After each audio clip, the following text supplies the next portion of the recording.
ಶುಭೋದಯ, ನಮಸ್ಕಾರ. Welcome to YoYo Kannada.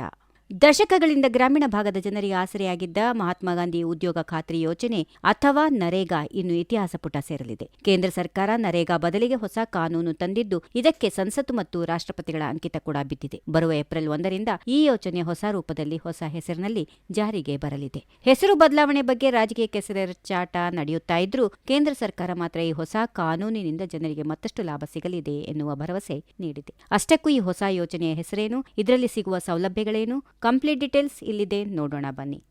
ಕೇಂದ್ರ ಸರ್ಕಾರ ಜಾರಿಗೆ ತಂದಿರೋ ಈ ಹೊಸ ವಿಕಸಿತ್ ಭಾರತ್ ರೋಜ್ಗಾರ್ ಯೋಜನೆಯ ಬಗ್ಗೆ ಸಾಮಾಜಿಕ ಜಾಲತಾಣಗಳಲ್ಲಿ ಹತ್ತಾರು ವದಂತಿಗಳು ಹಬ್ಬಿದ್ದವು. ಉದ್ಯೋಗದ ಹಕ್ಕು ಕಳೆದು ಹೋಗುತ್ತೆ ಅಂತ ವಿರೋಧ ಪಕ್ಷಗಳು ಟೀಕೆ ಮಾಡಿದ್ವು. ಆದರೆ ಈಗ ಕೇಂದ್ರ ಸರ್ಕಾರ ಅಧಿಕೃತ ಪ್ರಕಟಣೆಯನ್ನ ಹೊರಡಿಸಿ ಜನರ ಅನುಮಾನಗಳನ್ನು ದೂರ ಮಾಡಿದೆ. ಹೊಸ ಕಾನೂನಿನ ಅಡಿ ಕೆಲಸದ ಹಕ್ಕು ಮೊದಲಿಗಿಂತಲೂ ಭದ್ರವಾಗಿದೆ ಮತ್ತು ಕೃಷಿ ಕೆಲಸಕ್ಕೆ ಯಾವುದೇ ತೊಂದರೆಯಾಗದಂತೆ ಈ ಯೋಜನೆಯನ್ನು ರೂಪಿಸಲಾಗಿದೆ ಎಂದು ಸ್ಪಷ್ಟಪಡಿಸಿದೆ.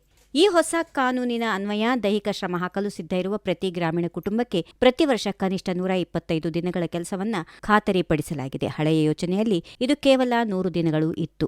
ಆದರೆ ಈಗ 25 ದಿನಗಳನ್ನು ಹೆಚ್ಚಿಸಲಾಗಿದೆ. ಬಿತ್ತನೆ ಮತ್ತು ಕೊಯ್ಲಿನ ಸಮಯದಲ್ಲಿ ಕೃಷಿ ಕಾರ್ಮಿಕರ ಅಗತ್ಯ ಇರೋದ್ರಿಂದ ವರ್ಷದ 60 ದಿನಗಳನ್ನು ಕೆಲಸವಿಲ್ಲದ ಅವಧಿ ಅಂತ ಗುರುತಿಸಲಾಗಿದೆ. ಉಳಿದ 305 ದಿನಗಳಲ್ಲಿ ಕಾರ್ಮಿಕರು ತಮಗೆ ಬೇಕಾದ 125 ದಿನಗಳ ಕಾಲ ಕೆಲಸ ಮಾಡಬಹುದಾಗಿದೆ.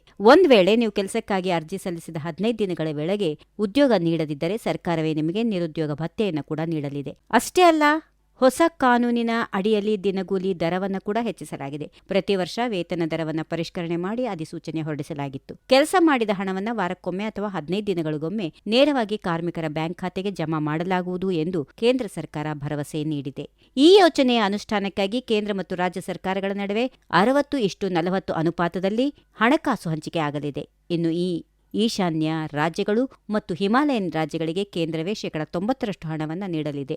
ಒಟ್ಟಿನಲ್ಲಿ ಹೆಸರು ಬದಲಾವಣೆಯ ಜೊತೆಗೆ ಕೆಲಸದ ದಿನಗಳನ್ನು ಹೆಚ್ಚಿಸಿರೋದು ಗ್ರಾಮೀಣ ಭಾಗದ ಜನರಿಗೆ ದೊಡ್ಡ ಪ್ಲಸ್ ಪಾಯಿಂಟ್ ಆಗಲಿದೆ. ಈ ಹೊಸ ಬದಲಾವಣೆ ಗ್ರಾಮೀಣ ಜನರ ಬದುಕನ್ನು ಹೇಗೆ ಸುಧಾರಿಸುತ್ತದೆ ಅನ್ನೋದನ್ನ ಅದು ನೋಡಬೇಕಿದೆ. If you like this video, ಬೇಗ ಲೈಕ್ ಮಾಡಿ, ಕಾಮೆಂಟ್ ಮಾಡಿ, ಶೇರ್ ಮಾಡಿ ಹಾಗೂ ಯೋಯೋ ಟಿವಿ ಕನ್ನಡವನ್ನು ಸಬ್ಸ್ಕ್ರೈಬ್ ಮಾಡಿ.